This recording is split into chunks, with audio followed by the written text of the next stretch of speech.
할렐루야. 우리 새로운 9월의 첫 번째 주일, 또 귀한 아침 주의 날입니다. 우리 다 같이 그 자리에 일어나셔서 우리 마음을 정돈하시고 묵도하심으로 우리 주일 2부 예배를 우리 예수님의 이름으로 시작하겠습니다. 우리 다 같이 묵도하시겠습니다.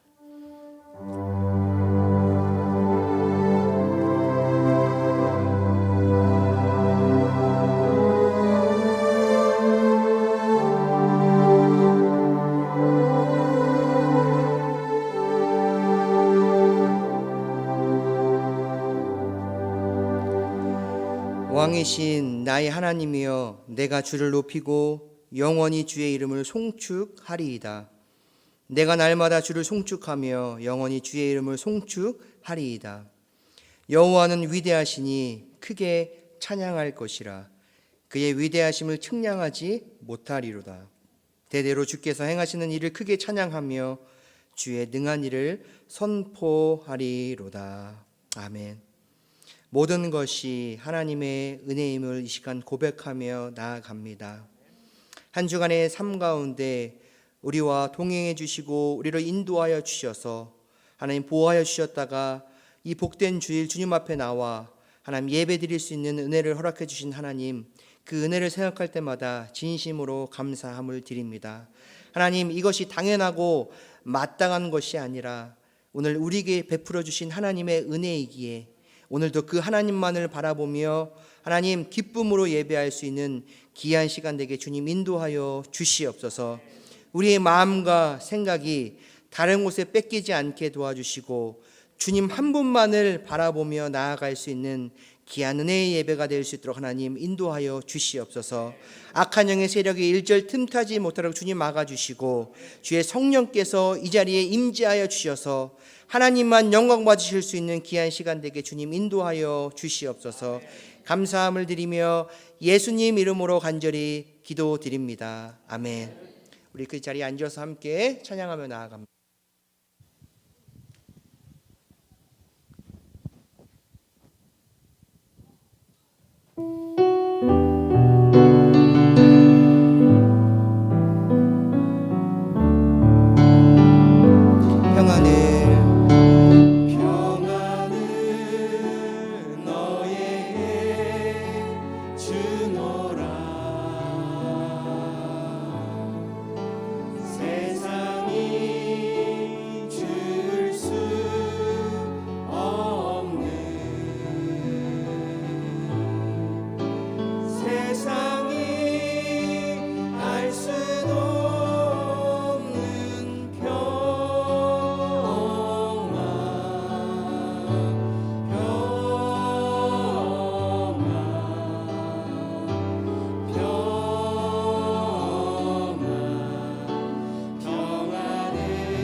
사랑 가지고 우리 그 자리에서 일어나셔서 함께 힘차게 박수치면서 주님을 찬양하며 나아가길 원합니다. 불편하신 분들은 그 자리에 앉아서 찬양하셔도 괜찮습니다. 우리 함께 나주의 믿음 갖고 찬양합니다.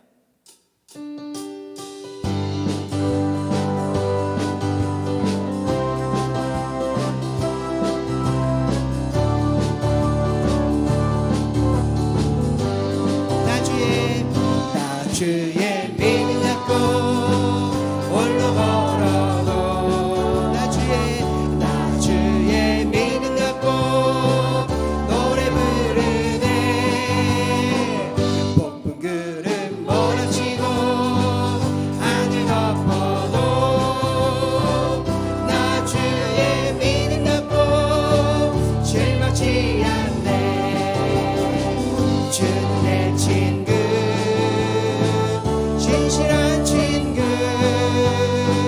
세상 끝까지 주를 믿으리. 폭풍 구름 몰아치고 하늘 덮어도 나 주의 믿음 갖고 실망치 않네. 내 주는 선한 목자 나를 인도해 사망의 골짜기로 다닐지라도 주님께서 나의 길을 인도하시니 나 주를 따라가리. 언제까지나 주는 내 목자 선하신 목자 어디 가든지 함께 하시네. 내 주는 선한 목자 나를 인도해 걸어가리. 언제까지 다시 한번 나 주의 믿음 갖고 홀로 걸어도 나 주의 믿음 갖고 노래 부르네. 구름 멀어지고 하늘 덮어도 나 주의 믿음 갖고 실망치 않네. 주는 내 친구 진실한 친구 세상 끝까지 주를 믿으리. 폭풍 구름 몰아치고 하늘 덮어도 나 주의 믿음 갖고 실망치 않네. 그리 아니하실지라도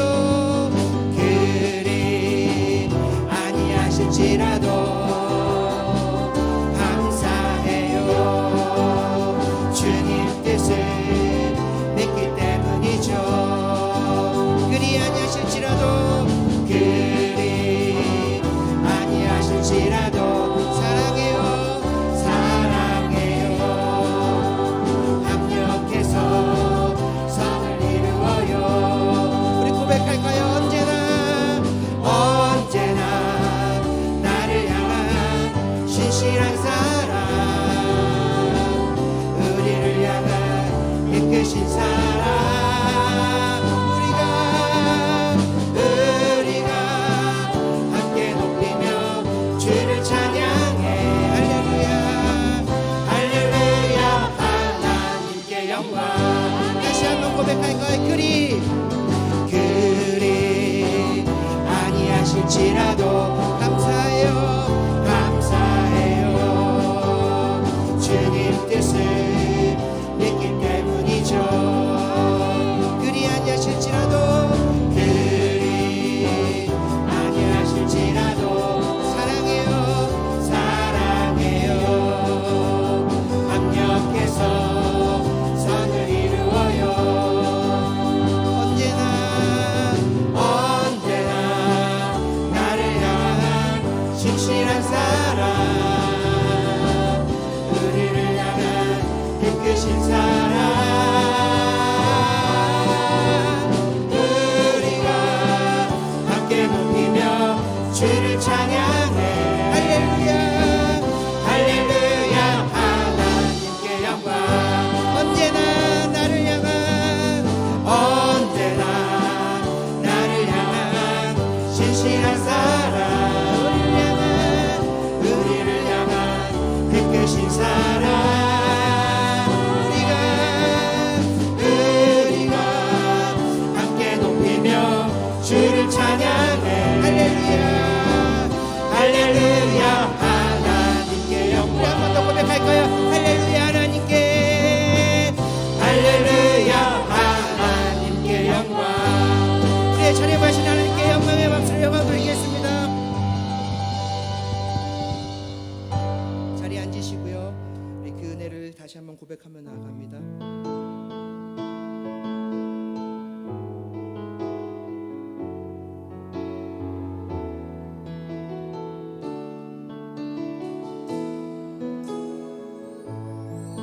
내가 누려왔던 모든 것들이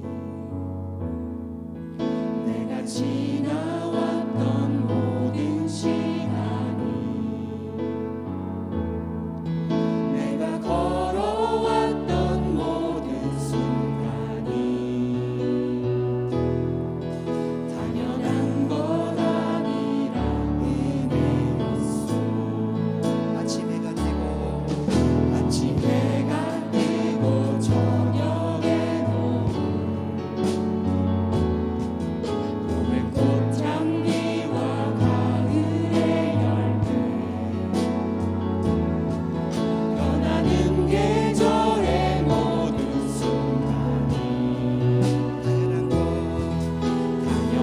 것 아니라 은혜였소. 고백할까요? 모든 것이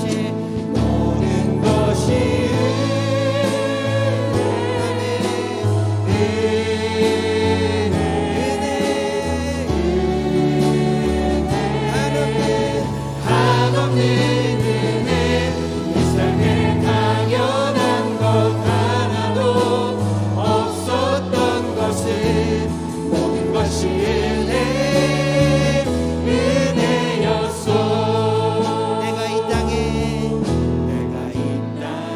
태어나 사는 것 어린아이 시절과 지금까지 숨을 쉬며 살며 꿈을 꾸는 삶. 당연한 것 아니라 은혜였소. 내가 하나님의 자녀로 살며 오늘 찬양하고 예배하는 삶. 복음을 전할 수 있는 축복이 당연한 것 아니라 우리 두 손 들고 고백합시다. 모든 것이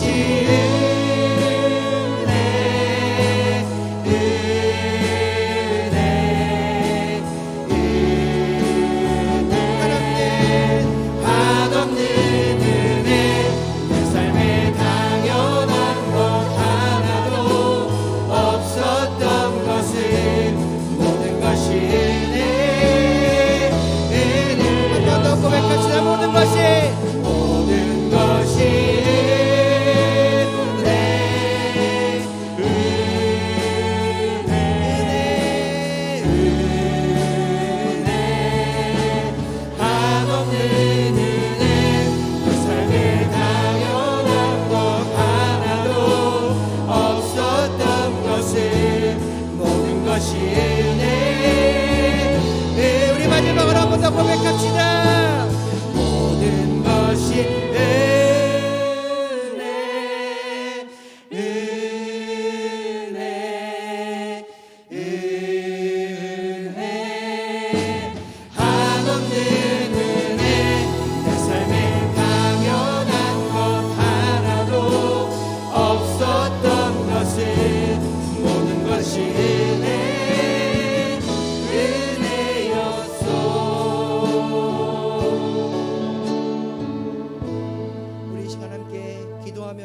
원합니다. 하나님, 우리가 고백했던 찬양의 고백처럼 모든 것이 하나님의 은혜임을 고백합니다. 그 은혜의 고백이 당연하고 마땅한 고백이 아니라 우리에게 베풀어 주신 하나님의 은혜이기에 오늘도 그 은혜 가지고 주님 앞에 예배하며 나아가기를 원합니다. 하나님, 이 예배가 우리 하나님의 마음을 기쁘시게 해드릴 수 있는 귀한 시간 되어지기를 간절히 소망합니다.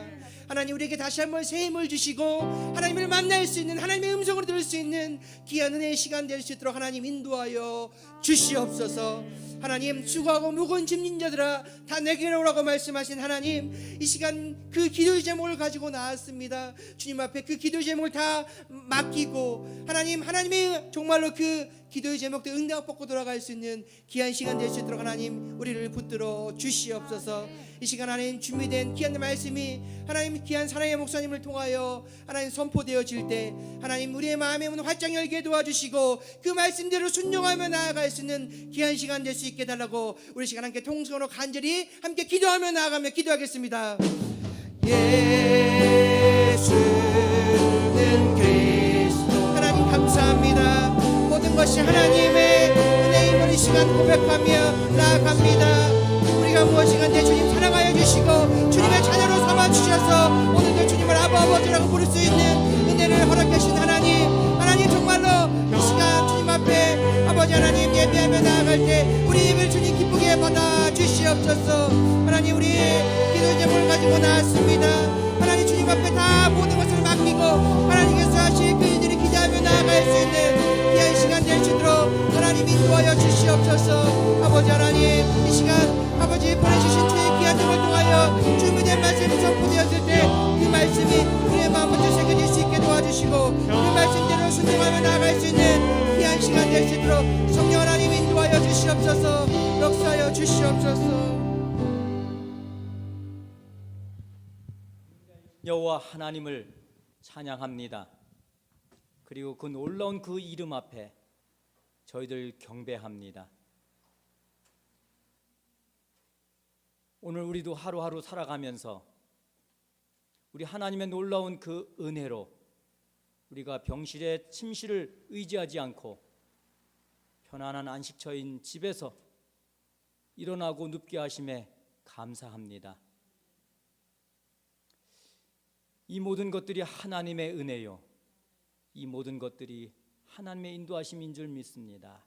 그러나 이 모든 것을 통하여서도 우리는 아직도 이 모든 것들이 내 능력과 내 힘에서 나오는 것처럼 살아가고 있지는 않습니까?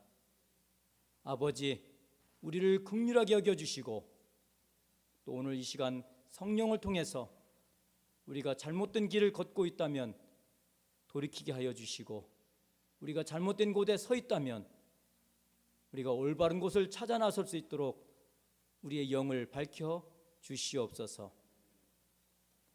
아버지 하나님, 이 시간 우리 교회 곳곳에서 하나님을 찬양하며 예배드리는 우리의 지체들이 있습니다.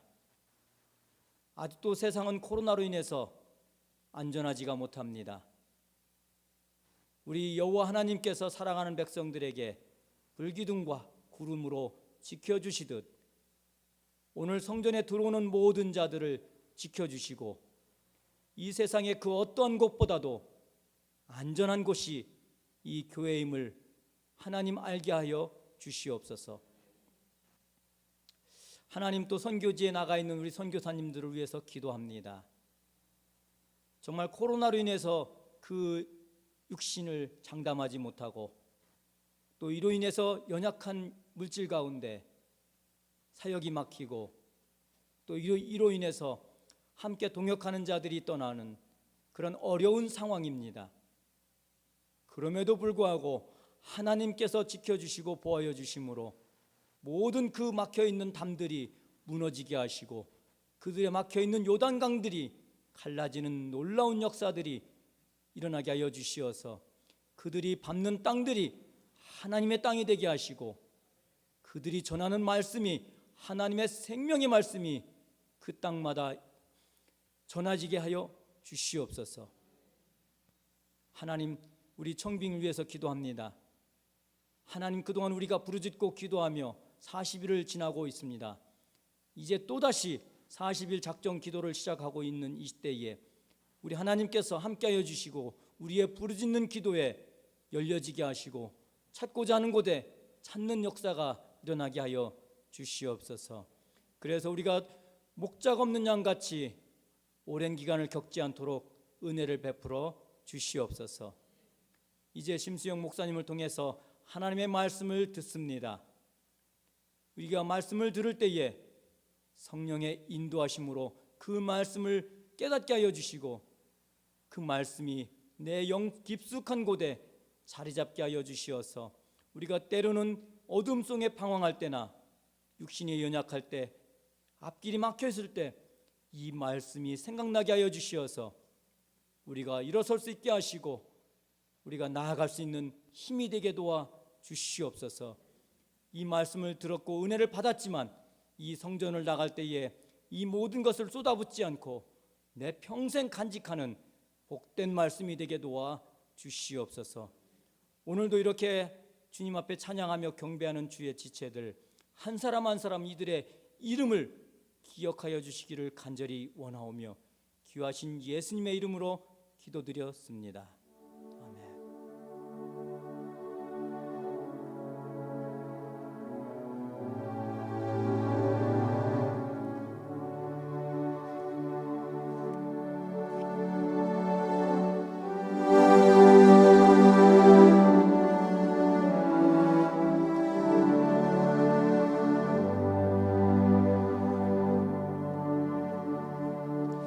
아멘. 지금 여러분 새생명교회 2부 예배에 함께 하고 계십니다. 우리 교회 소식 몇 가지 안내 말씀드립니다. 오늘 예배에 처음 나오신 분들 우리 주님의 이름으로 환영하고 축복합니다. 예배 후에 또 세 가지 적실 안내를 받으셔서 함께 또 교제해 주시기 바랍니다. 특별히 오늘 1부, 2부 말씀을 전해주시는 심수영 목사님께 진심으로 감사드립니다.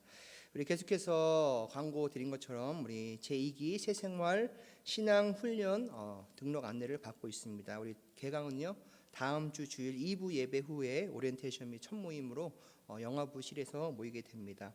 아직까지 사인업을 못하신 분들은 들어오는 입구에 사인업 시트가 있습니다. 사인업 해주시고요. 나는 그래도 사인업을 하기 싫다. 다음 주 2부 예배 후에 영어부실로 오시면 같이 등록을 하실 수 있습니다. 함께 기도해 주시고 8주간의 시간들 동안에 여러분을 믿음 생활에 많은 도움이 될 거라고 생각이 듭니다. 한번 도전해 보시고 함께 또 수강해 주셔서 또 귀한 은혜의 시간 되시기를 바랍니다. 우리 계속해서 청빙 광고가 나가고 있습니다. 오늘 들어오시면서 주보에 이런 종이 다 받으셨나요? 한번 들어보시겠어요? 네. 이런 종이 우리 1차 청빙을 위한 40일 작정 기도가 돌아오는 목요일에 이제 마무리가 되고요. 금요일부터 우리 2차 40일 전교인 작정 기도가 시작됩니다. 특별히 우리 전교인 합심 기도와 릴레이 중보 기도 계속해서 함께 기도해 주고 계신데 지금 우리가 할 수 있는 것은 아무것도 없는 것 같아요. 열심히 기도하는 것밖에 없는 줄로 믿습니다. 하나님께서 그 기도에 응답하시고 우리 교회에 필요한 귀한 목사님이 청빙되어질 수 있도록 여러분 많은 관심과 또 기도해 주시면 감사하겠습니다. 우리 특별히 청빙위원 10분인데 우리 그분들 열심히 피와 땀을 흘리면서 수고하고 계신데 영육간의 강건함을 위해서 기도해 주시고 또 우리 9월 30일까지 이제 1차 서류 지원 서류가 마감이 되는데 이후의 모든 과정 또 가운데 지혜와 영적인 분별력을 허락해 주셔서 또 잘 준비하고 또 진행될 수 있도록 우리 성도님들의 계속 관심과 기도 부탁드립니다. 자세한 또 다른 광고는 교회 홈페이지 또 주보 참조해 주시면 감사하겠습니다. 우리 이 시간 옆에 분들을 바라보시면서 이렇게 한번 인사했으면 좋겠습니다. 모든 것이 하나님의 은혜입니다 라는 고백입니다. 한번 고백해 볼까요? 시작. 모든 것이 하나님의 은혜입니다. 네, 모든 것이 하나님의 은혜입니다. 여러분 당연하고 마땅한 것이 아니라 하나님의 은혜가 오늘 우리에게 임했기 때문에 오늘 우리가 이 자리에 나와서 예배 드릴 수 있는 것입니다. 그 은혜의 고백들을 우리가 함께 옆에 분들을 바라보시면서 사랑하며 축복하며 고백하며 나아갑니다. 사랑합니다. 축복합니다. 사랑해요. 축복합니다. 축복해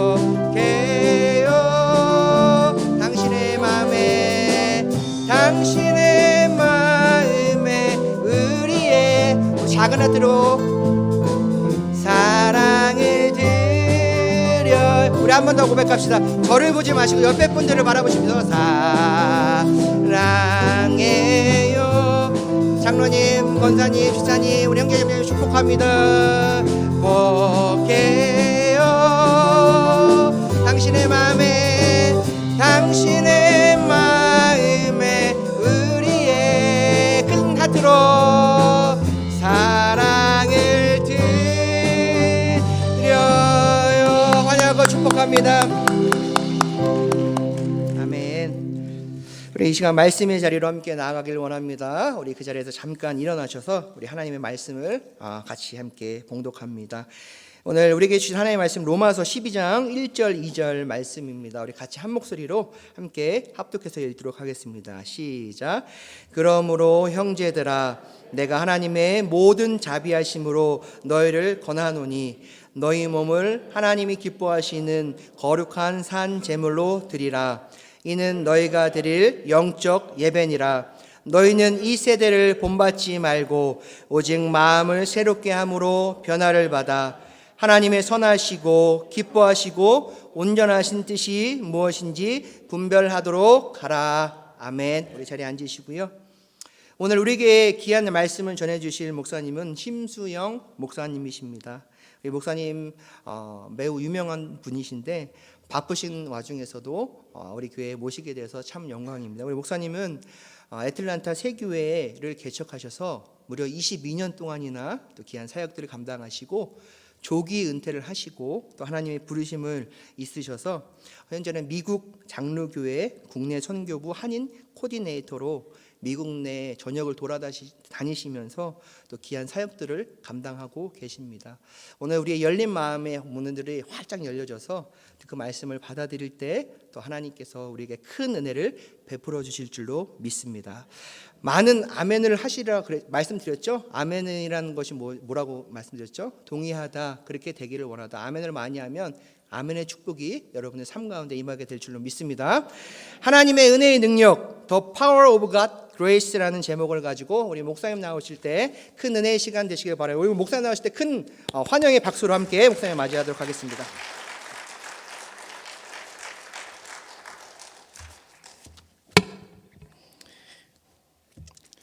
네, 전 미국을 돌아다녀야 되는데 요즘에는 팬데믹 때문에 집에 콕 박혀서 인터넷으로 많이 돌아다니고 있습니다. 반갑습니다. 또 교회와 온 성도님들 주의 은혜 가운데 강건하시고 오늘 하나님의 은혜가 여러분의 삶에 큰 힘과 동기와 능력이 되기를 원합니다. 한 30년 전이라고 생각이 되는데요. 아직도 생생히 뚜렷합니다. 이제 교회 사무실에서 이제 퇴근 시간이 되어서 집으로 운전하면서 가는 길에 늘 지나가던 길이고 꽃집을 지나가는데 그 꽃집 앞에 큰 글씨로 쓴 광고문이 제 눈에 들어왔습니다. 물론 미국이니까 영어로 광고문이 써 있었겠죠. 이렇게 써 있었어요.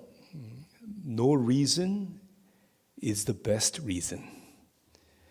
이유 없는 이유가 가장 중요한 이유다. 읽는 순간 제 마음에 어떠한 그 느낌과 감동과 도전이 왔어요. 우리가 보편적으로 언제 꽃을 사서 선물을 하죠? 특히 사랑하는 사람, 특히 배우자 아내를 위해서 결코 잊지 말아야 할 생일, 결혼기념일, 그 다음에 발렌타인스데이 이런 길, 또 뭘 크게 잘못했을 때, 또 혹은 내가 뭘 원하는 게 있을 때 그런 마음의 그런 감동이 되라고 선물을 합니다.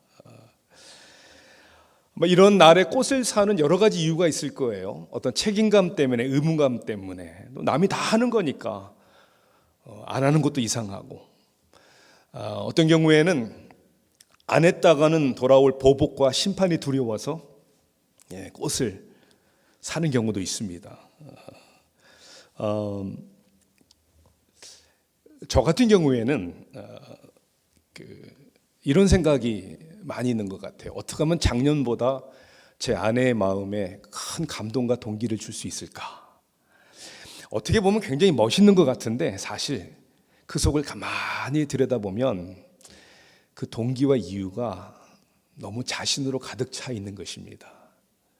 왜냐하면 작년보다 더 감동 있게 멋있게 이벤트화하고 선물을 줄 때 제 아내가 기뻐하고 고마워하는 것도 중요하지만 사실 이런 말이 나오기를 기대하는 것이죠. 저를 향하여 역시 당신이 최고야. 이 말을 듣고 싶은 거죠. 이 말을 저에게만 해주는 게 아니라 주위 사람들에게 좀 다 알려줬으면 얼마나 좋을까. 그래서 나는 이런 사람이야 라는 겉으로 보기에는 동기가 그럴싸하지만 그 중심을 들여다보면은 아마도 우리 많은 사람들의 마음속에 있듯이 내가 인정받고 싶어서, 결국 내가 잘 되고 잘 나가고 싶어서. 그러니까 이런 이유를 다 떠나서 no reason, 그런 이유가 없는 거예요. 그래서 꽃을 사다 주는데 오늘 무슨 날도 아닌데, 뭐 잘못한 게 있어서 용서를 빌려고 산 것도 아닌데 이유가 없는데 왜 꽃을 샀지? 그게 진짜 이유라는 거예요. 왜? 사랑하니까. 정말 그렇게 해주고 싶으니까.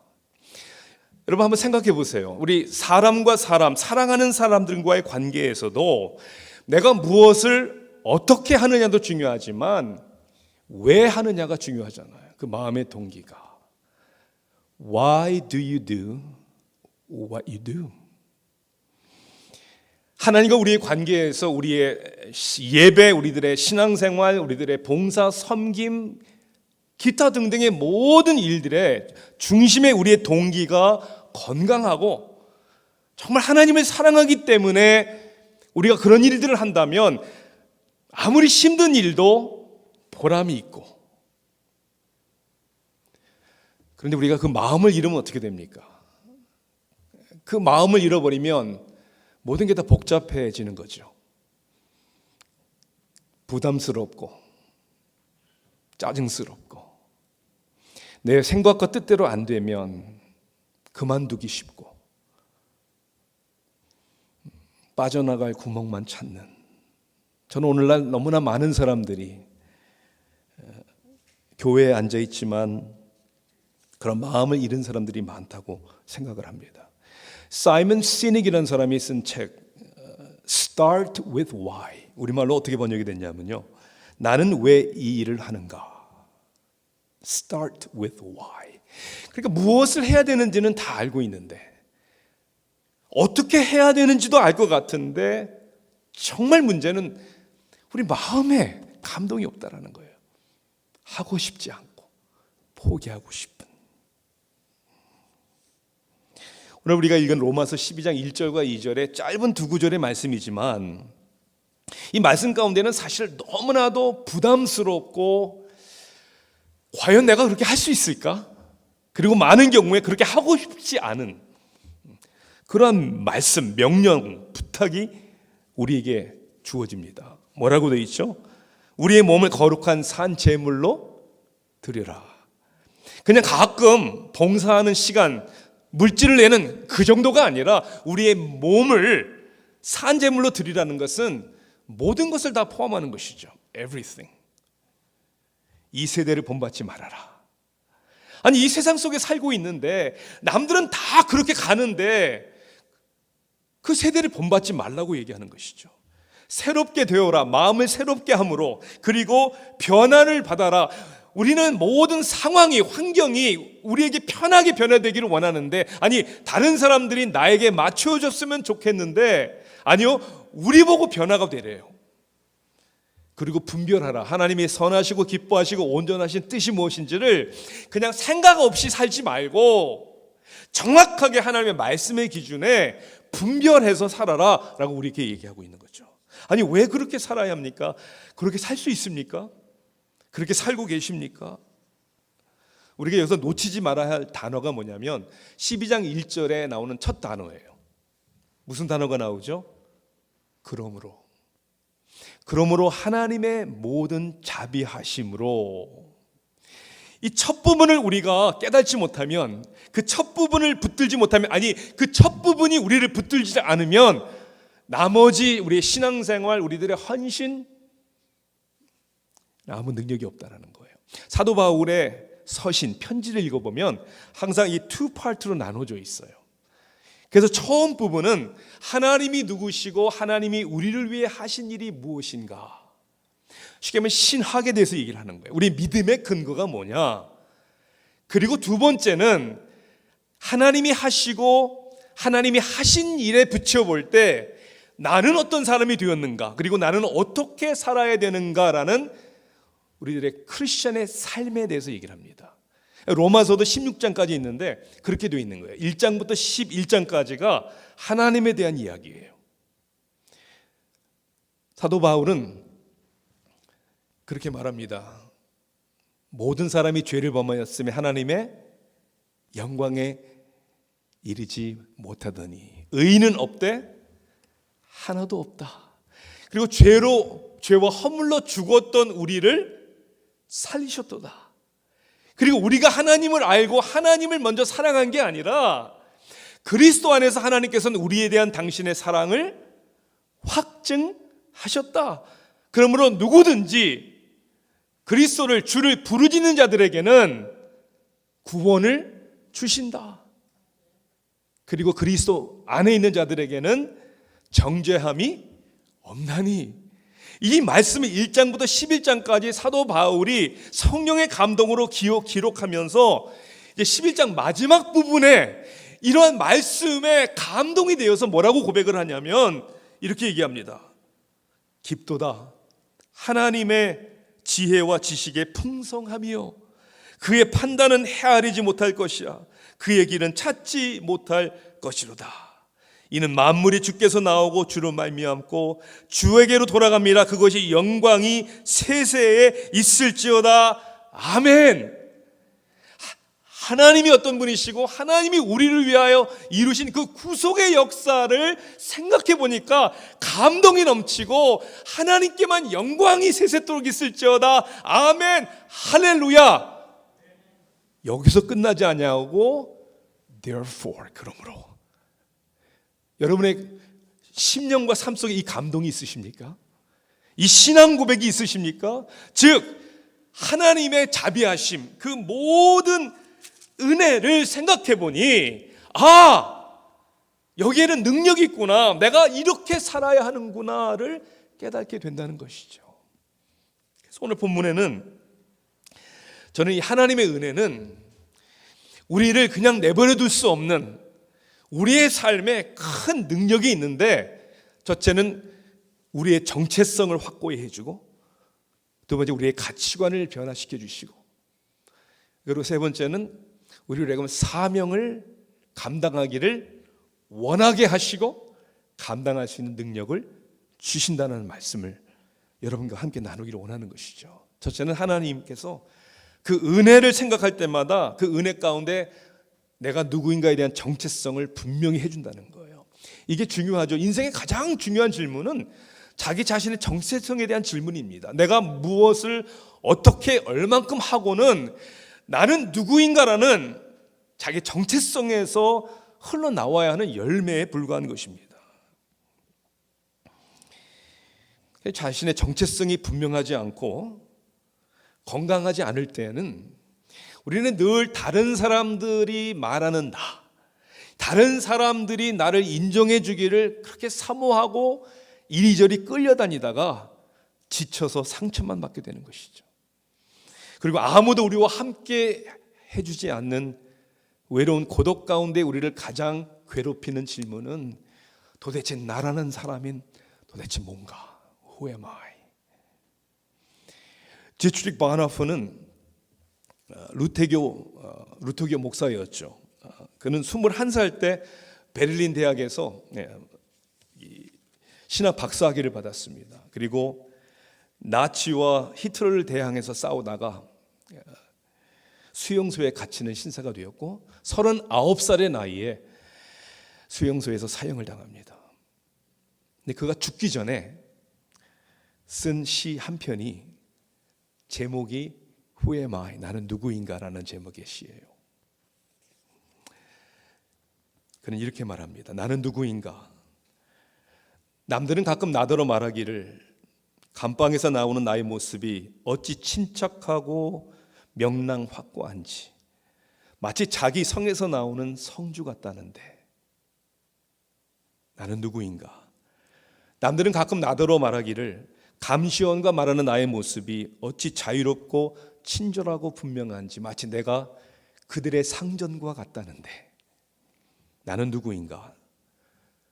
또 남들은 나에게 말하기를 불쌍한 하루를 지내는 나의 모습이 어찌 평온하게 웃으며 당당한지 마치 승리만을 아는 투사 같다는데 남의 말에 내가 참 나인가? 나 스스로 아는 내가 참 나인가? 새장에 든 새처럼 불안하고 그립고 약한 나, 목을 졸린 사람처럼 살고 싶어 몸부림치는 나, 색과 꽃과 새소리에 줄이고 좋은 말 따뜻한 말동무에 목말라 하고 방종과 사소한 굴욕에도 떨며 참지 못하고 석방의 날을 안타깝게 기다리다 지친 나, 친구의 신변을 염려하다 지쳤다. 이제는 기도해도 생각해도 일에도 지쳐 공허하게 된 나다. 이별에도 지쳤다. 이것이 내가 아닌가? Who am I? 나는 누구인가? 이 둘 중에 어느 것이 나인가? 오늘은 이 사람이고 내일은 저 사람인가? 아니면 둘이 동시에 나인가? 남의 앞에선 허세, 자신 앞에선 한없이 불쌍하고 약한 나인가? 이미 결정된 승리 앞에서 무질서에 떠는 패잔병에 비교할 것인가? 도대체 나는 누구인가? 이 적막한 물음은 나를 끝없이 실용한다. 내가 누구이든 나를 아는 이는 오직 당신뿐. 나는 당신의 것이 외다, 오 하나님. 사람들이 말하는 것도 내가 아니고 감정의 기복에 상황에 흔들리는 불안한 그러한 사람도 내가 아니고 우리의 진정한 정체성은 나를 창조하신 나의 영혼의 주인 되신 하나님이 정의하시고 말씀하시는 내가 참 나임을 깨닫는 것이 하나님의 은혜라는 것이에요. 여러분은 무엇에 의해서 누구에 의해서 여러분의 정체성을 찾으려고 합니다. 세상 사람들은 세상에 있는 것들의 기준에 의해서 특별히 비교의식에 대해서 자신들의 정체성을 찾으려고 부단히 노력합니다. 그러니까 스펙을 쌓으려고 하는 거 아니에요. 남보다 더 빨리 뛰어야 되고 남보다 더 높은 지위에 올라가야 되고 남보다 더 많은 것을 소유하면 마치 그게 나인 것처럼 그 가운데 행복과 만족을 누리려고 하는. 근데 그 결과가 뭡니까 도대체? 여러분 원하고 노력한다고 다 됩니까 인생이? 아니요. 돌아보면 내가 계획하고 원했던 대로 된 것이 하나도 없는 것 같은 것이 우리의 인생이 아닙니까? 목적이 이루어진다고 만족과 행복이 돌아옵니까? 우리의 정체성을 도대체 어디서 찾아야 하는 것일까요? 뉴욕 리디머 교회를 목회했던 팀 켈러 목사는 그래서 이렇게 얘기합니다. 만약에 우리의 정체성을 그리스도가 아닌 우리의 행위에서 찾으려고 한다면 우리의 성공은 혹은 성공할지라도 우리의 머리로 갈 것이요 우리의 실패는 우리의 마음으로 갈 것이다. 이것은 무슨 의미죠? 우리 정체성을 행함에서 찾는다면 잘 되면 교만해서 망하는 것이고 잘못되면 낙심과 좌절해서 망할 수밖에 없다는 것이죠. 세상은 이런저런 기준과 비교의식에 의해서 정체성을 찾으려고 하지만 우리의 정체성은 그렇지 않다는 거예요. 사도 바울은 그래서 그렇게 고백합니다. 나의 나됨은 하나님의 은혜라. I am who I am by the grace of God. 저는 이 정체성을 생각을 해볼 때 우리 자녀들을 교육하는 우리 방식에서도 저는 분명히 드러나고 좀 더 쉽게 이해할 수 있다고 생각을 합니다. 여러분들은 자녀들에게 칭찬을 많이 해주십니까? 인정해주는 말을 많이 해주십니까? 그리고 여러분들은 아이들에게 어떻게 흥정하십니까? 보면은 제가 인터넷에서 그런 아리글을 본 적이 있어요. 아이들에게 꼭 해줘야 하는 인정하는 말 30가지. 그러니까 자녀들에게 그렇게 말을 해줘야 된다는 거예요. I am so glad God put you in my family. 하나님이 너를 우리 가족에 허락하심이 얼마나 기쁜지 몰라. 이게 인정해주는 말이라는 거예요.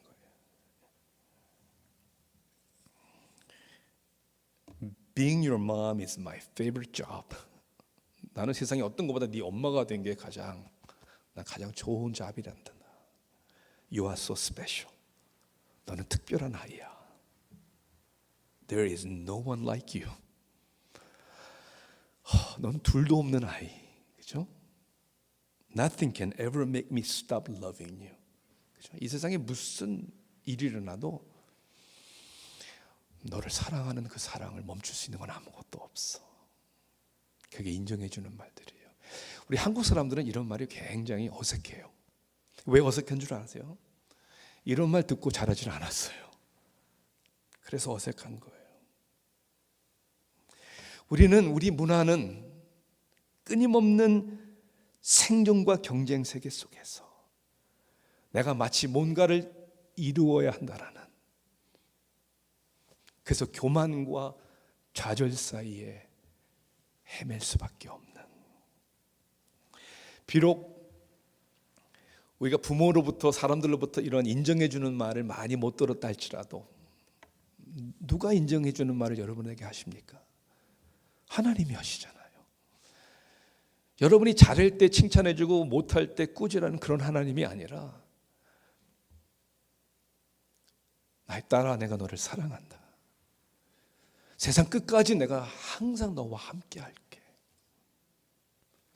세상 것은 다 지나도 내가 너를 사랑하는 나의 사랑은 변하지 않아.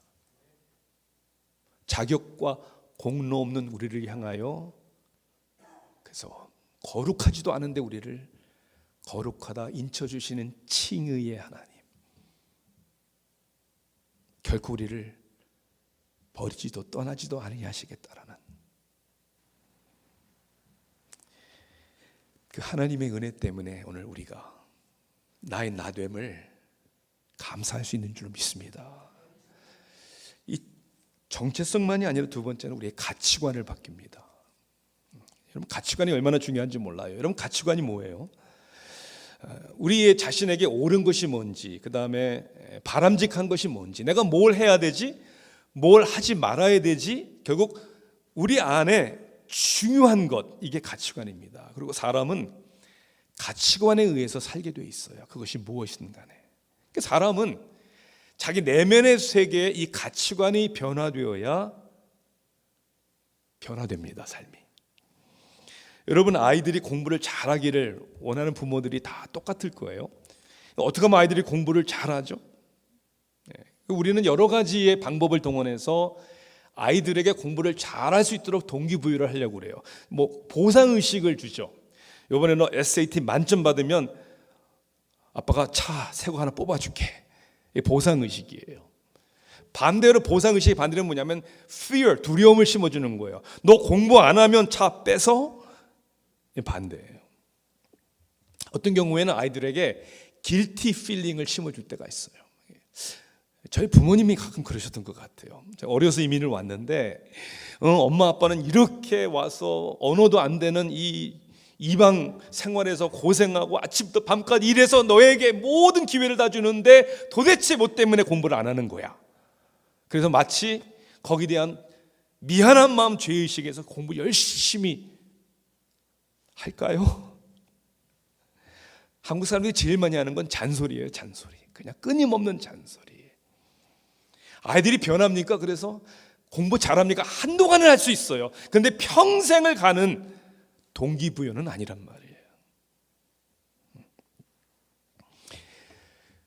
저는 남매가 있는데요. 우리 아들이 글쎄 몇 살이었는지 기억은 안 나는데 한참 막 뛰어놀고 다닐 때 막 땀을 뻘뻘 흘리고 샤워도 잘 안 하고 옷도 깨끗이 입지 않고 그냥 뭐 바지가 엉덩이까지 이렇게 막 내려오는 그런 옷집을 다 샤워를 해라, 옷 좀 단정하게 입어라라고 아무리 잔소리를 하고 얘기를 해도 잘 안 들어요. 그러던 아들이 어느 날 달라졌어요. 변했어요. 샤워를 그냥 아침 저녁으로 때마다 하고 옷을 단정히 막 입기 시작을 하고 여동생에게 이 옷 어울리니 물어보기도 하고 유행을 따지고 제 방에 들어와서 콜론 뭐 이런 거 막 바르고 자, 왜 달라졌어요? 왜 변했어요? 네, 이성에 대한 눈이 떠진 거예요. 이성에 대한 눈이 떠지니까 자기가 어떤 모습으로 있어야 되는지에 대한 중요성을 깨달은 거예요. 이래가지고는 안 되겠구나. 그래서 그전에는 하라고 해도 안 하던 아이가 스스로 그 일을 하기 시작했단 말입니다. 여러분, 이게 가치관의 변화라는 거예요. 생각의 변화예요. 생각의.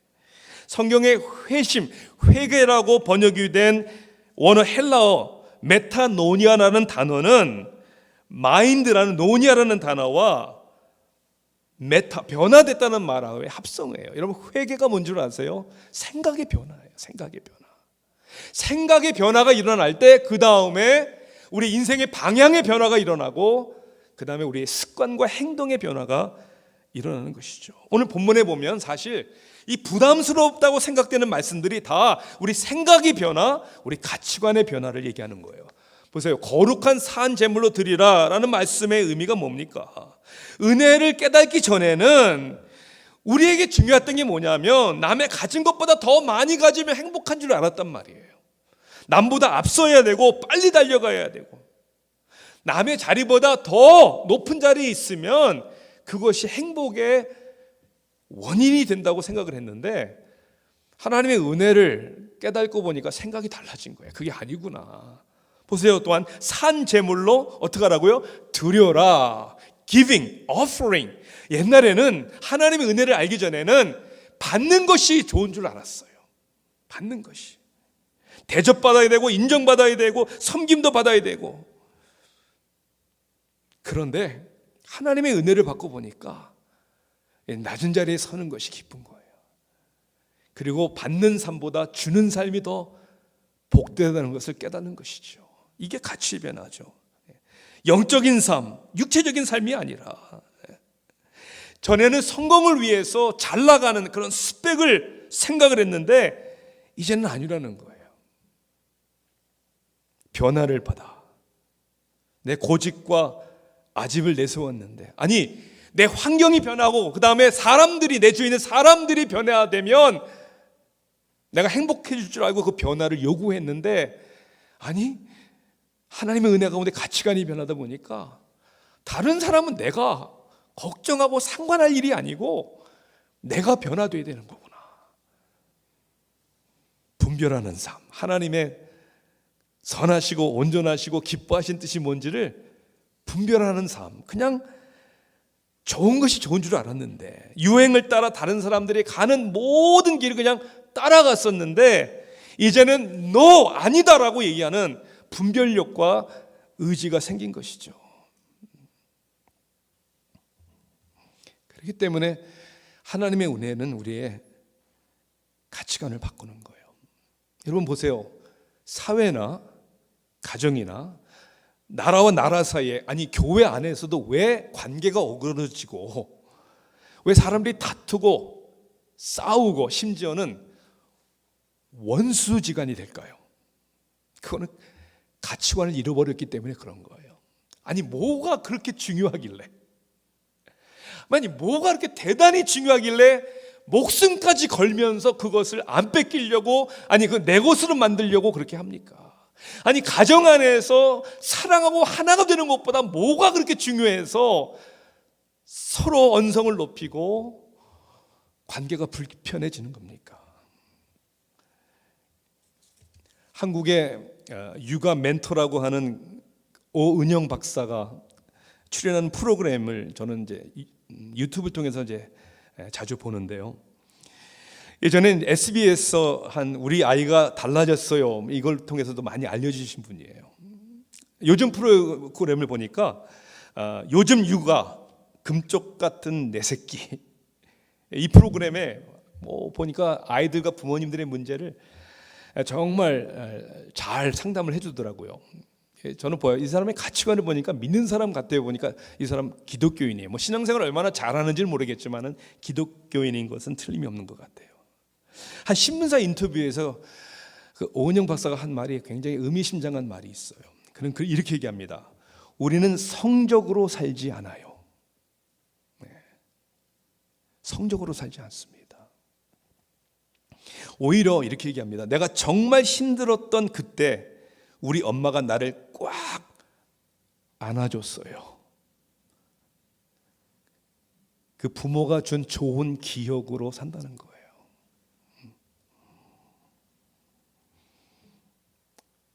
우리는 공부로 살지 않아요. 세상에서 얘기하는 성공으로 살지 않아요. 여러분은 무슨 기억으로 살고 계십니까? 하나님의 가치관은 뭡니까? 여러분을 향한. 하나님은 여러분의 가치관을 어떻게 생각하십니까? 성경은 이미 말씀하셨잖아요. 하나님이 세상을 이처럼 사랑하사 독생자를 주셨으니. 얼마나 귀한지, 얼마나 귀하다고 여기시는지 당신의 독생자를 주시기까지 여러분을 귀하게 여기시는, 그래서 그 가치관이, 그 은혜가 오늘도 나의 삶을 다르게 하시는 것이죠. 우리의 정체성, 우리의 가치관만이 아니라 그들은 하나님의 사명을 감당하게 하는 능력이 하나님의 은혜 가운데 있는 것이죠. 제가 조기 은퇴를 하고 지금 이제 교단 사역에 뛰어든 여러 가지 이유 중에 하나는 제 생각이에요. 저를 포함해서 목사가 변화돼야 되겠다, 그런 생각을 많이 했어요. 또한 앞으로 10년, 20년 후에 우리는 어떤 목회자들을 세울 것인가, 여기에 대해서 우리는 뭘 준비하고 어떻게 투자하고 있는가.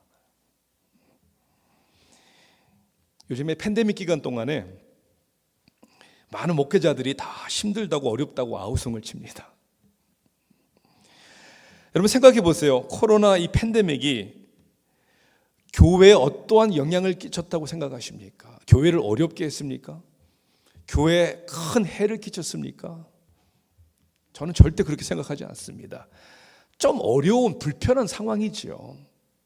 저는 코로나 팬데믹이 우리 교회를 향해서 어떤 일을 했냐면, 형편없는 교회의 모습과 그리스도의 제자답게 살지 않는 우리들의 신앙이 그냥 드러나게 한 것이고 발각나게 한 것이다, 저는 그렇게 생각합니다. 여러분, 우리 기독교 역사를 보면 항상 팬데믹이 있었습니다. 그 팬데믹이 있을 때마다 그리스도인들은 어떻게 대응을 했을까요? 주 2세기, 3세기에 발생한 안토니우스와 기프라누스라는 전염병 당시에 교회와 성도들은 사회적 거리두기를 하지 않았다고 합니다. 왜 안 했느냐? 우리 모여서 예배 드릴래요? 그 이유가 아니었다라는 거예요. 왜 사회 거리적 두기를 안 했냐면, 병자를 살리고 도와주고 죽은 자들을 장사 지내주기 위해서, 섬기느라고. 왜냐하면 멀쩡한 사람들은 이 전염병 때문에 다 살겠다고 다 도망가 버리고 아무도 병자와 죽은 자들을 장사 지내줄 사람들이 없어서 크리스찬들이 자진적으로 내가 하겠습니다, 우리가 하겠습니다. 그래서 그 당시에 이방인들이, 믿지 않는 사람들이 기독교 사람들을 보면서 감동이 되고 우리도 저렇게 살아야 되겠다. 그래서 교회가 힘을 얻고 복음이 전파되고 예수 믿는 자들의 수가 늘어나고 부흥이 되었다라는 거예요. 여러분, 상황과 환경은 그냥 상황과 환경뿐입니다. 불편하죠, 어렵죠. 왜 힘든 일이 없겠습니까? 그러나 하나님의 은혜를 받은 하늘나라의 천국 시민들은 그 상황과 그 환경 속에서 내가 감당해야 할 일이 무엇인지를, 사명을 찾아 섬기는 사람들이 되는 줄로 믿습니다. 네. 팬데믹이 끝나기를 바라는 우리의 마음은 다 동일하지만 하나님의 주권 가운데 지금 상황 속에서 교회가 해야 될 일은 뭔가? 몸을 산제물로 드려라. 본받지 말아라. 선하고 기뻐하시고 온전한 뜻이 무엇인지를 분별하라. 그 가운데 사명이 무엇인지를 알아야 되잖아요. 힘든데요? 어려운데요? 그건 역시 상황이요. 그거는 우리들의 형편일 뿐이에요. 여기서 우리는 우리 성경을 읽는 가운데 우리에게 주시는 우리 신학적 교리, 즉 the union with Christ, 그리스도의 연합이라는 것이 얼마나 중요한지를 깨달아야 한다는 것이죠. 스탠포드의 경제학 교수인 찰스 리라는 타이완계 미국 분이신데요. 베리타스 포럼이라는 데에서 이제 무신론자 교수와 함께 신앙으로 본 무신자로 본 아메리칸 드림에 대해서 이제 이야기를 디베이트를 하는 걸 제가 들었어요. 그런데 이 찰스 리 박사가 우리들의 그 하나님을 믿는 신앙을 수학적으로 푸는 이야기를 들으면서 참 공감이 갔어요. 그는 이렇게 얘기를 합니다. 우리의 삶의 모든 것들은 마치 0이라는 숫자와 같다. 출신 배경도 0, 우리의 교육 배경도 0, 우리들의 달란트도 0, 우리들의 물질적인 능력도 0. 자, 0이 아무리 많아도 결국 그 숫자의 가치는 뭡니까? 0이에요. 0, 0. 그러니까 이 세상에서는 하나님이 없는 삶은 다 아무리 많아도 다 0이란 숫자에 불과하다는 거예요. 그런데 그 0이라는 숫자 맨 앞에 1이라는 숫자를 딱 놓으면 어떻게 됩니까? 모든 0이라는 숫자에 가치가 부여됩니다. 그렇죠? 0이 많을수록 좋은 거예요. 그는 이렇게 얘기하죠. 하나님은 우리 앞에 숫자와 같은 것이다. 그분을 우리의 구주로 모시고 주인으로 섬길 때 아무 의미 없다고 생각한 우리들의 삶의 모든 것이 다 의미가 부여되는 것이고 능력이 되는 것이다. 저는 한 걸음 더 나가서 하나님의 숫자가 뭔가를 생각을 해봤어요. 하나님의 숫자가 뭡니까? infinite, 무한대예요. 그렇죠. 그러니까 세상적으로 내가 0이 10개든 20개든 혹 1개밖에 없든 상관이 없다는 거예요. 왜냐하면 나 플러스 무한대 하나님은 무한대의 가능성이 있기 때문에 그런 거예요. 그래서 내게 능력 주시는 자 안에서 모든 것을 할 수 있다라고 얘기하잖아요. 나는 포도나무여 너희는 가지니. 뭐만 하면 되는 거예요. 우리는 붙어 있으면 되는 거예요. 그리스도와 연합하면 되는 거예요. 그분이 내 안에 있고 내가 그분 안에 있으면 뭐든지 다 가능한 거예요. 그래서 하나님의 은혜는 우리에게 능력이 되는 거예요. 어떻게 능력이 되냐면요, 그렇게 살고 싶은 마음을 우리에게 주시는 거예요. 그리고 가능하지 않을 것 같은 일들을 가능케 하시는 하나님의 능력이에요. 여러분 그렇게 사세요? 그렇게 주님과 연합해서 사세요? 그런 신앙 고백이 있으세요? 그렇게 모든 상황과 사람과 사물들을 그렇게 보면서 오늘도 믿음으로 도전하는 삶을 살고 있습니까? 제가 섬기던 교회에서 한 번은 새가족 사역팀 팀장이 굉장히 중요하잖아요. 1년에 6번씩 새가족 우리 그 프로그램을 하는데 집사님이 개인적인 이유로 이제 중간에 이제 그 사역을 못 하게 돼 있었어요. 그래서 장로님들하고 누구에게 이 중요한 사역을 맡겨야 될까라고 고민하다가 타주에서 사업차 아틀란타로 이주하신 시무 장로님은 아니셨는데 협동 장로님이 계셨어요. 장로님들이 그분을 좀 부탁하면 좋겠다. 저도 그렇게 생각을 했어요. 그래서 목사님 한번 그분 만나서 부탁 한번 해보세요. 그래서 그분을 만나서 부탁을 했습니다. 여러분 부탁 받는 사람도 부담스럽지만 부탁하는 사람도 부담스러운 거예요. 왜? 어떻게 반응하면 이게 좋을지. 그래서 설명을 드렸더니 이렇게 말씀하시더군요. 목사님, 저는 이제까지 신앙생활에서 한 번도 새가족 팀에서 일해본 적이 없습니다. 하지만 교회가 필요하시다고 하면 한번 해보겠습니다. 너무 감사했어요. 그 장로님하고 한 번은 젊은 우리 집사님들하고 카페에서 이제 커피 마시면서 교제를 할 때 그 장로님이 이런 신앙 고백을 하는 것을 저는 들었습니다. 저는 교회가 필요로 하다고 어떤 일을 맡길 때 기도하고 답을 하는 것이 아니라 답을 먼저 하고 기도를 합니다. 그렇게 얘기를 하더라고요. 그게 무슨 말인가 보니까 기도하고 내가 이걸 해야 돼 말은 기도지, 기도한다고 해놓고는 다 저울질 하잖아요 우리가. 이거 내가 하면 얼마나 손해가 될까, 겸손인 것 같지만 내가 할 수 있을까. 근데 이 장로님은 예스 먼저 해놓고 기도를 한다는 거예요. 하겠습니다. 그리고 주님 앞에 주님 도와주세요. 우리 교회가 필요하다고 하는데 제가 이걸 감당할 수 있도록 도와주세요. 사랑하는 성도 여러분, 저는 이것이 은혜 받은 사람들의 삶 속에 나타나는 열매 중에 하나라고 믿어요. 따지지 않고 계산하기 전에 먼저 하나님 앞에 능력 주시면 감당하겠습니다. 여러분, 우리 신앙생활 때 가장 어려운 게 뭐예요? 교회 봉사도 아니에요. 사실은 관계예요. 관계. 다 관계 때문에 상처되고. 그래서 우리는 나와 너무너무 다른 사람을 용납하기가 참 싫어요. 그리고 내 자존심을 건드리고 내 자존감을 짓밟은 나에게 상처 준 사람을 용서하기란 참 쉽지 않은 것 같아요. 그 사람이 비록 가족이라도, 함께 예배를 드리는 교인이라도 용서하기가 어려워요. 근데 용서해야 되잖아요. 무슨 심으로, 무슨 근거로 어떻게 용서가 됩니까?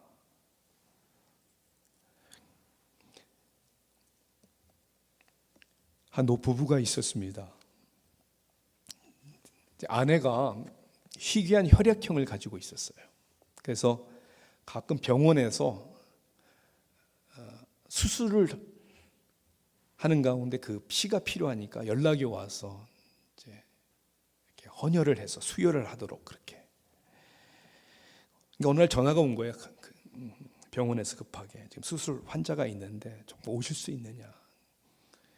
사실 남편이 아내 피를 뽑아야 되니까 뭐 데려가고 싶은 마음은 없었는데 그래도 사람을 살려야 된다라는 그러한 생각으로 병원을 간 거예요. 아내가 이제 피를 뽑고 있는데 궁금했던 거예요. 도대체 누가 내 아내의 피를 수혈받아야 사는가, 어떤 사람인가라고 이렇게 기웃기웃거리면서 상황을 보니까 수술을 받아야 되는 사람이 보니까 가족에서 이제 형제들끼리 싸움이 일어난 거예요. 근데 심한 싸움 가운데 이제 칼부림이 일어난 거예요. 그래서 형제와 싸우다가 피를 흘린 거죠. 그래서 병원에 와서 수술을 받는데 자기 아내의 피를 수혈받네. 너무 화가 나는 거예요. 사실. 저런 인간을 위해서 내 아내가 피를 흘려야 한다니 너무 화가 나는 거예요. 당장 뽑아서 다 때려쳐서 집으로 돌아가고 싶은 그런 분노와 실망과 그게 가득한 그때 믿는 이 남편을 향하여 주님의 세미한 음성이 들리는 거예요. 나도 너희들을 위해서 피를 흘렸다. 아니, 나는 너를 위해서 죽었다. 그 음성이 오늘도 여러분에게 들리는 거예요. I died for you. 너를 대신해서 내가 저주를 받고, 내가 너를 대신해서 하나님 앞에 버림을 받고, 내가 너를 대신해서 너를 살리기 위해서, 너를 하나님의 존귀한 자녀로 세우시기 위해서, 그리고 하나님께 영광을 돌리는 사명을 감당하라고. 우리는 성적으로 살지 않아요. 성공으로 살지도 않아요. 돈으로도 살지 않아요. 우리는 그 기억으로 사는 거예요. 하나님이 나를 꼭 안아주시면서 나는 너를 사랑한다. 그 하나님의 은혜의 능력이 다시 오늘도 우리를 일어서게 해주시고, 우리도 주님이 가신 그 길을 따라가게 하시는 그 능력이 여러분에게 충만하기를 간절히 축원합니다. 기도하시겠습니다. 참 좋으신 하나님, 이 시간도 한량없는 하나님의 은혜, 결코 변하지 않는 하나님의 은혜. 오늘 우리의 삶 속에, 우리의 가정에서, 우리가 신앙생활하는 교회에서 가장 필요한 것은 또 다른 프로그램도 아니고 이 하나님의 은혜 속으로 깊이 들어가는 것입니다. 하나님, 새생명 침례교회를 주님의 핏값으로 사셨습니다. 이 교회에 가장 필요한 것이 무엇입니까? 헌신된 성도들 이전에 성도들이 간절히 40일을 기도하며 또 40일을 기도하는 담임 목사가 이 교회의 소망이 아니라 하나님의 은혜를 전하는 목사, 하나님의 은혜를 사모하는 성도들. 주님, 그 은혜가 임할 때, 그 은혜를 기억할 때 음부의 권세가 이기지 못하는 하나님의 영광을 위하여 그 감동과 능력 가운데 섬기는 아름답고 귀한 이 제단이 될 줄로 믿습니다. 예수님의 이름으로 기도합니다. 아멘. 우리 그 자리에서 일어나셔서 오늘 말씀을 생각하시면서 우리 함께 찬양하시고 우리 목사님 나오셔서 우리 봉헌 및 축도의 심으로 예배를 마치도록 하겠습니다.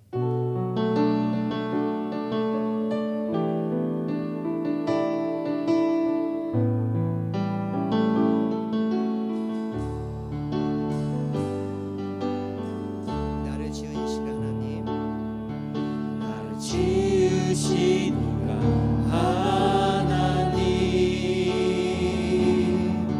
나를 부르시니가 하나님,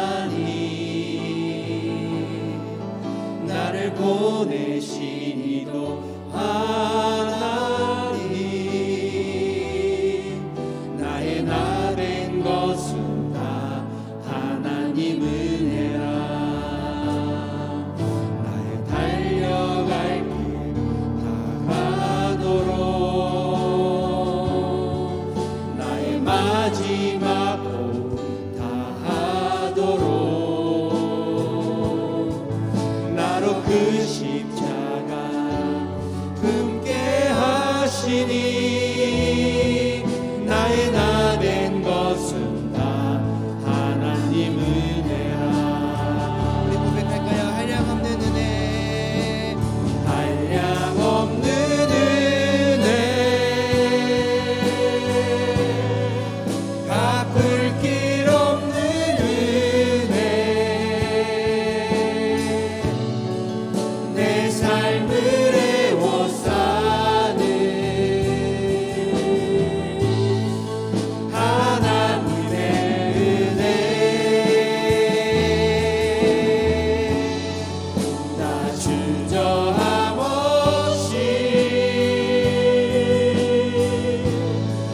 그 땅을 밟음도, 나를 붙드시네, 나를 붙드시는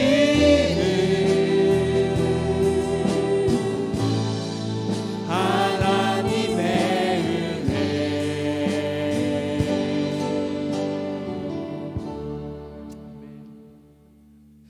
이제는 우리 주 예수 그리스도의 은혜와 하나님의 그 크신 그리고 변함없는 사랑과 성령님의 교통 역사하심이 이미 우리에게 무조건적인 사랑으로 임한 그 하나님의 은혜 때문에